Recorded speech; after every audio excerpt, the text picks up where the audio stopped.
Estás escuchando Vinimos, el podcast sobre vinos, espumantes y bebidas de Marisol de la Fuente.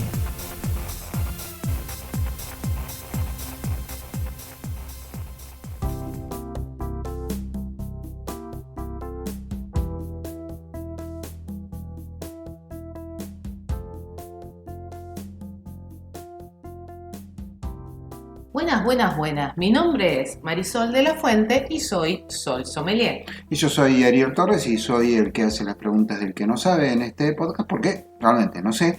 Y hoy vamos a hablar de... Vamos a hablar de vinos en lata. En realidad vamos a hablar de latas.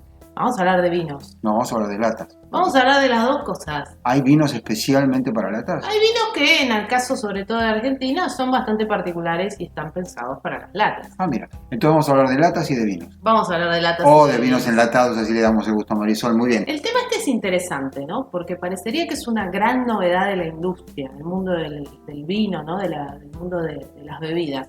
Pero en realidad no es tan nuevo. A ver, te pregunto a vos, ¿hace cuánto crees que existen los vinos en lata? Francamente no es una cuestión de fe, no tengo idea. Diría por lo menos 20 años. Bueno, O sea, ojo buen cubero. está siendo súper generoso, porque en general cuando hablo con los consumidores o me preguntan sobre los vinos de lata, lo consideran que es una novedad, ¿no? Que tiene 2, 3 años en el mercado. Bueno, se hace vino en lata hace más, escuchá esto, más de 80 años. O sea, casi el mismo tiempo que tienen las latas como invento, digamos. Exactamente. ¿Y por qué?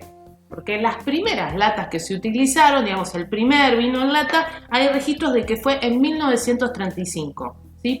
En una compañía en California, fue uno de los primeros en aparecer en lata, y obviamente eran las latas de acero, con tapa plana, ¿no? Uh-huh. Onda que necesitas Un abrelata. el abrelata, el abridor ese del piquito. Sí, exacto. Para poder servírtelo. Y viste que de ahí viene un mito muy habitual asociado al mundo de las latas, ¿no? Perdón, las latas siguen siendo de acero. O sea, son de lata, digamos, es acero. La lata común de conserva. La de conserva La sí. de cerveza no, la de vino sé que tampoco, porque ya me lo habías adelantado. Uh-huh. Pero ojo, porque la lata de acero sigue existiendo. Sigue existiendo, pero no es igual a esta lata de la década del 30, de 1935, 1936, que inicialmente las latas que se utilizaban no tenían ningún tipo de protección interna. Uh-huh. Por eso aparecían los famosos sabores metalizados. Viste que durante mucho tiempo y todavía hoy hay gente que te dice que la gaseosa en botella no tiene el mismo sabor que una gaseosa en lata. No sabría decir, pero Bueno, adelante. claro, porque acá no tomamos gaseosa, le contamos a los que nos Sí. están escuchando. Pero muchas veces hablas con consumidores de bebidas gaseosas y te dicen, no, la bebida en lata tiene otro gusto. Y con los que empezaron a consumir vinos en lata, hay mucho este mito también de que el vino en lata tiene otro sabor o que afecta el sabor del vino. Esto tiene que ver con que estas latas originales que se utilizaban de acero, obviamente transmitían ciertos sabores a la bebida, ¿no? Pero vos fíjate, el primero del que hay registros en Estados Unidos en 1935, y lo que tenían de particular estos primeros vinos en lata es que eran vinos enriquecidos, ¿sí? Tenían más o menos un 20% más de alcohol. Cuando vos lees un poco la historia te dice que al final estos vinos se dejaban de producir porque la lata arruinaba el vino, pero también se sabía por aquel entonces, en realidad se sabe hoy, que el vino que se hacía por aquel entonces con este enriquecimiento y demás eran vinos poco estables, ¿no? Vinos que se podían arruinar fácilmente por cómo estaban producidos. Con o sin lata, digamos. Exactamente. Pero es lógico que en este recipiente se decidiera hacer cierto enriquecimiento del vino con esta idea de una mayor preservación. Nosotros cuando hablamos, viste que otra de los temas típicos que uno habla cuando habla del mundo del vino son los envases. Hace poco publicaba un video contando los formatos de las botellas, las cantidades. Está este mito todo el tiempo del fondo de la botella, si es más profundo, si es menos profundo. La verdad hay cosas que tienen que ver con cuestiones comerciales, pero hay otras que sí tienen que ver con cuestiones, si querés, técnicas. Por ejemplo, un vino de guarda casi seguramente va a estar en una botella más oscura.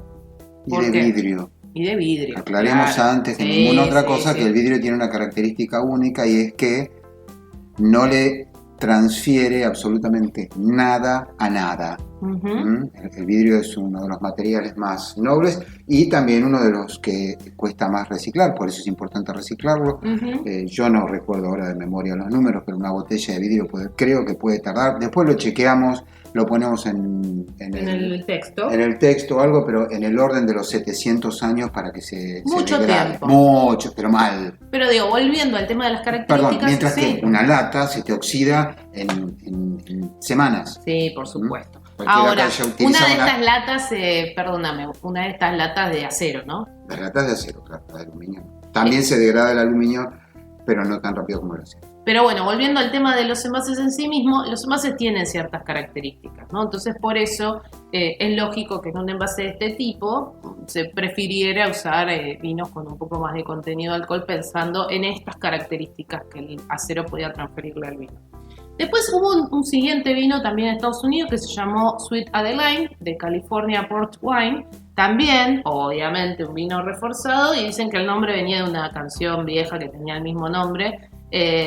Y fue presumiblemente uno de los primeros también que empezó a comercializarse fuerte. La diferencia que tenía es que la lata tenía una parte superior como si fuera un pico y arriba estaba tapado con una tapa corona, como la de la cerveza. Entonces ya empezaba a aparecer el concepto de todo bien con el vino en lata, pero tiene que ser fácil de abrir, no lo puedo abrir como una lata de tomate. Sí, claro.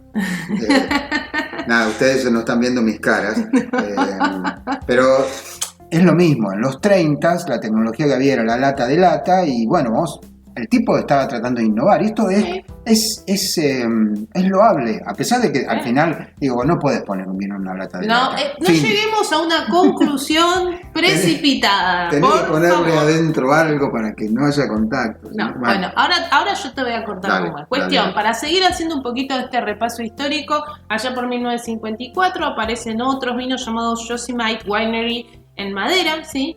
Y también aparece para el mismo año el primer vino kosher enlatado que se llamaba Mother Goldstein New York State 100% Pure Sacramental Concord Grape Wine.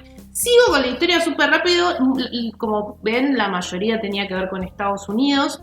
El primero que se conoce fuera de Estados Unidos es en Australia, también en lata de acero, y se llamaba Burial Picnic Dry Red. Y al mismo tiempo empiezan a aparecer los primeros en Francia. La idea de poder llevarlo al picnic, me imagino, estaba detrás de esto. En lugar de llevar una botella, tener que descorcharla, te llevabas una lata con tapa corona, ¿también era ese? Esos eran latas normales. Así que había que llevarse el abrelata. Habría que llevar el abrelata, ¿no? Es un poquito, yo no quiero sonar feo, pero es un poquito como anticlimático, para no utilizar la palabra que empieza con corta. Pero es un poquito anticlimático. Te abro un vinito y le das como si fuera una lata de choclo. No, o como si fuera una lata de aceite, ¿viste? También. El aceite para auto con el cosito de piquito. Sí. Pero bueno, a ver, y para los que están pensando, no, esto es cosa de gringo que no entiende nada de vino, o que no entendía, porque ojo que en Estados Unidos se hacen grandes vinos. En Australia también. Y en Australia también. En 1964 se enlata el primer Chateau de Charles Beaujolais Superior. Onda, Chateau de Charles Beaujolais Superior. Un Beaujolais, como saben, es un vino joven del año, pero también se empieza a enlatar ahí por 1964. Eso en Francia, me imagino. Por supuesto. Bien, o sea, los franceses se compraron un número de cosas, entre otras la cucarda de yo sé de vinos y vos no, y aunque esto no sea exactamente así, quiere decir que entonces le estaban dando la bendición a la lata. Bueno, pero esta historia no iba a terminar tan bien como parece, a pesar de la bendición de los franceses. Son muchos ensayos. Cuando vos lees la historia, lees por todos lados que fueron como ensayos, ¿no? La primera gran comercialización de vino blanco en lata fue por 1970, fueron los australianos que salieron al mundo con su lata, pero momentito que Venezuela y Argentina también empezaron a hacer vinos enlatados por esa época. Había uno que se llamaba Sangría Torito. ¿Dónde? Acá en Argentina, para esa época. ¿En qué década? Estamos hablando más o menos para la década del 70, ¿sí? Al mismo tiempo que los australianos se empezaron a recorrer el mundo con sus vinos en lata, acá teníamos a Sangría Torito y también teníamos el Peñaflor Vino Tinto, ¿sí? Del mismo grupo de bodegas del actual mayor exportador de vinos de Argentina, Peñaflor Vino Tinto. Mira. ¿Sí? Una de las primeras latas que hubo acá en Argentina, y es interesante porque cuando lees la historia voy a leer tal cual lo que dice y vos me vas a decir cuán diferente es a lo que leemos hoy de los vinos en lata, ¿no?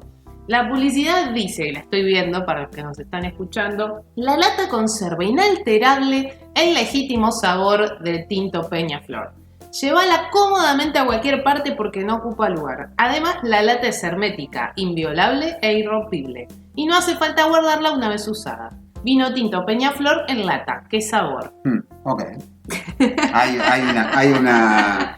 Hay un dato fuerte ahí que no hace falta guardarla después de usarla, ¿no? Eso se refiere Sí, al tema de las botellas y el reciclado, la ¿no? tirabas a la basura, en esa época no había cultura reciclado, más allá de que debería haberla habido para que no llegáramos a la catástrofe climática que tenemos hoy, pero bueno, éramos todos yo era muy chiquito, pero había un grado de inconsciencia climática y ecológica muy grande. Otra época, recién ¿no? empecé. No, más o menos.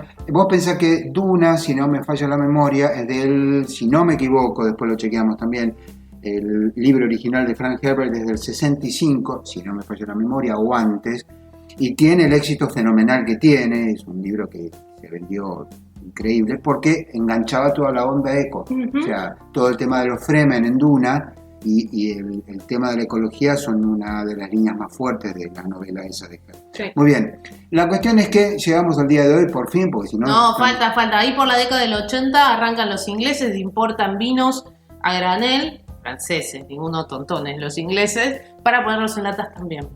¿Sí?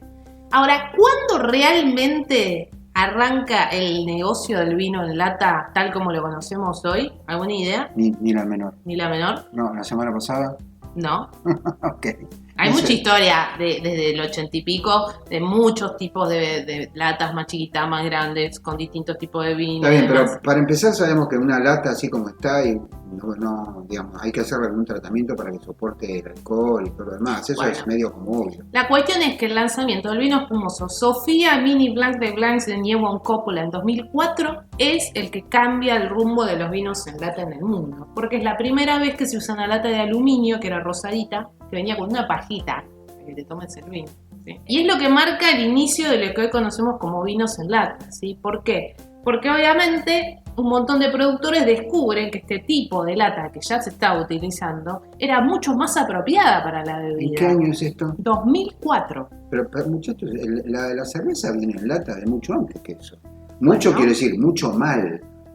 Así que podrían haberlo craneado un poquito y decir, che, si sirve para la cerveza, que también es una bebida alcohólica, Sí, pero porque acá uno de los problemas es el agua y el otro es el alcohol. claro, lógico. Y Claro. también las características del vino. Cuando vos seguís a lo largo de la historia, empiezan a aparecer un montón digamos, muchos de estos que habían hecho experimentos o de bodegas que habían detectado que ahora este recipiente iba a ser mucho más eficiente para el uso, para la comercialización de vino, empiezan a ver realmente la oportunidad de comercialización. De hecho, vos me preguntabas, ¿cómo es la lata? Las latas que se usan en Argentina son todas de Bell Corporation. Y hace un tiempo estuve en una charla de esta gente, de esta empresa, y ellos explicaban que las latas de aluminio por dentro tienen una película protectora que hace que no haya contacto con el aluminio, entonces la lata es inocua, no le transfiere ningún sabor ni ningún aroma al vino. Ahora, acá aparece esto de la calidad del vino, ¿no? Si seguimos en la historia de 2004 para acá, aparecen la bodega urbana Infinite Monkey Theory en Denver, Colorado, los ingleses muy acá a full con la lata, ¿no? Estadounidenses. Los americanos, los norteamericanos, donde el eslogan era vino ridículamente bueno en lata. Y ahí empiezan a aparecer Underwood, Field Recording Winery en Paso Robles y un montón de otras bodegas hasta que llegamos para acá hace 3 o 4 años cuando empieza el boom, ¿no? Acá en Argentina. Vos me decías antes, bueno, pero un vino en lata, ¿no? La verdad es que en el mundo, como acabamos de ver, hace muchísimos años que existe, hace más, desde 2004 para acá, que se utiliza el aluminio.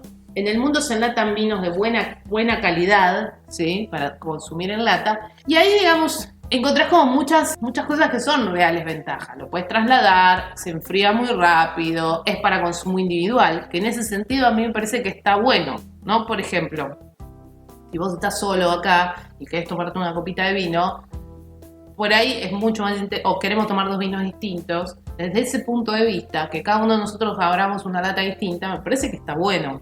Torres no habla porque está indignado que estemos haciendo este podcast, les quiero contar a todos. No, pero indignado para nada. Lo que ocurre es que me parece que hay un número de restricciones importantes respecto a la lata. ¿Sí? Sí. La primera y la más importante, que no la estamos diciendo, es no que la lata le pueda transferir algún sabor, porque efectivamente se puede hacer una protección interna, y de hecho hay un montón de alimentos que vienen en lata. Correcto.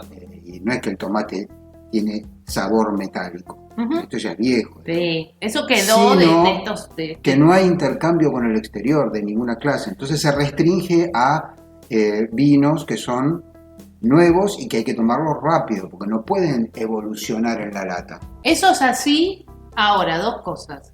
La primera es, vos podrías tener, de hecho hay, vino de mayor, digamos, no de guarda, pero sí más evolucionado, está bien, para tomarlo, así. Pero queda como está enlatado, por supuesto. Es cierto, sobre todo acá en Argentina, que la mayoría de los vinos que hoy tenemos en el mercado en Argentina en lata son vinos jóvenes. Y muchos, que eso es distinto a lo que pasa en otras partes del mundo, están gasificados. ¿Sí? Pero esto tiene que ver con los hábitos de consumo. De hecho, investigando para este podcast y para un par de videos que estoy haciendo, los vinos que están en lata se tienen que tomar dentro de los 12 meses desde que se enlató. Lo primero tiene fecha de vencimiento. ¿Desde cuándo un vino tiene fecha de vencimiento? Por el contrario, vos lo que tenés es un potencial de guarda y de golpe vos decís, mirá, este vino tiene 13 años, lo abrís y está fantástico.